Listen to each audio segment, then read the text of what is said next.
जहाँ तक सवाल भारतीय जनता पार्टी के युवा मोर्चे का प्रदर्शन है और वसुंधरा का शक्ति प्रदर्शन है, आपको दोनों को अलग कहानी और अलग मुद्दे से देखना होगा। आप याद करिए, भारतीय जनता पार्टी युवा मोर्चा ने जो सीएम आवास का घेराव करने का जो प्लान किया है, उसका मुद्दा बताया गया रीट के जो पेपर लीक हुए हैं उसका विरोध प्रदर्शन। लेकिन आपको थोड़ा पीछे जाना होगा इसमें।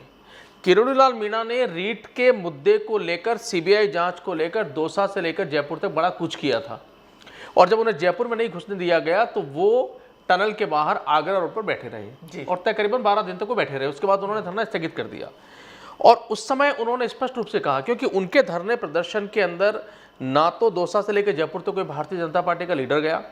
जब प्रदर्शन किया और ये आवाज़ें उठने लगी कि भाई क्या इनका व्यक्तिगत प्रदर्शन है ये, तब जाकर के सतीश पूनिया से लेकर अन्य नेता मिजाज पुरसी के लिए वहां पर गए, लेकिन एक्टिवली उन्होंने पार्टिसिपेशन किया नहीं। उसके अंदर युवा मोर्चे के बहुत ज़्यादा लोग वहां पर गए नहीं। ऐसे में उन्होंने ये आरोप भी जड़ दिया कि जो यहाँ का नेतृत्व है यानी सतीश पूनिया है, वो इस मुद्दे को गंभीरता से उठाना नहीं चाहते, सरकार को घेरना नहीं चाहते। तो ये अंगुली चूंकि वहां पर उठ चुकी थी, तो उस जो किरोड़ीलाल मीणा का जो रीट पर प्रोटेस्ट था और उसकी वजह से जो उनको एडवांटेज मिला या उनको जो फायदा मिल सकता था, उसको ओवरलैप करने के लिए अल्टीमेटली सतीश पूनिया ने और बाकी लोगों ने निश्चय किया कि हम इसका विरोध प्रदर्शन करेंगे।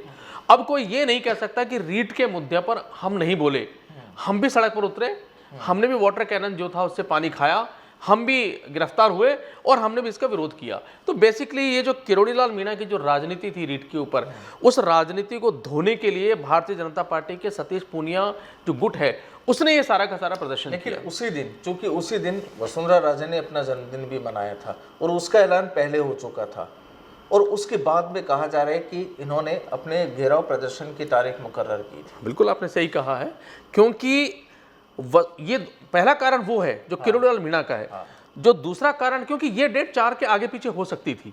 अगर किरोड़ीलाल मीणा के जो प्रदर्शन उसको ओवरलैप करना था तो डेट तो आप 4 के जगह 8 भी कर सकते थे, 6 भी कर सकते थे, आप 2 भी कर सकते थे।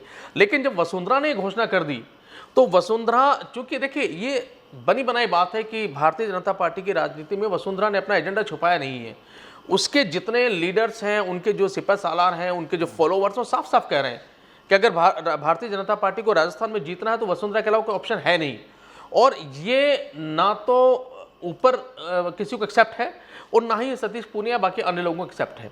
तो इसलिए जब 4 तारीख को उन्होंने घोषणा कर दी कि मैं वहां पर अपना जन्मदिन मनाऊंगी, और डेफिनेटली अगर ये प्रदर्शन नहीं होता तो यहाँ पे जो प्रदर्शन कर रहे थे उनमें से भी बहुत सारे लोग वहां पहुंचते, नंबर 1।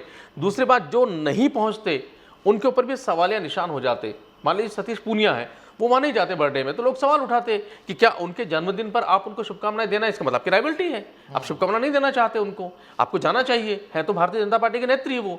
तो इसलिए उस चीज से बचने के लिए और लोगों की वहां उपस्थिति कम से कम हो, उससे करने के लिए भारतीय जनता पार्टी ने 4 तारीख को प्रदर्शन रखा। अब चूंकि एक तरह से 2 गुट हो गए यहां पर, और ये बड़ा स्पष्ट हो गया कि जो वहां जाएगा वो इनके गुट का माना जाएगा, जो यहां रहेगा वो इनके गुट का माना जाएगा। उसको बैलेंस करने के लिए बाद में भारतीय जनता पार्टी की तरफ से कहा गया कि नहीं, ये भी हमारा कार्यक्रम है, और जो यहाँ के प्रभारी अरुण सिंह, उन्होंने कहा मैं खुद उसमें जाऊंगा वहां पर, वो गए भी वहां पर वो, ताकि ये ना लगे कि कहीं 2 गुट यहाँ पर बढ़ चुके हैं। तो कहानी सिर्फ ये है कि इस दोनों प्रदर्शन में, दोनों शक्ति प्रदर्शन में भारतीय जनता पार्टी की जो आंतरिक गुटबाजी है वो स्पष्ट रूप से सामने है।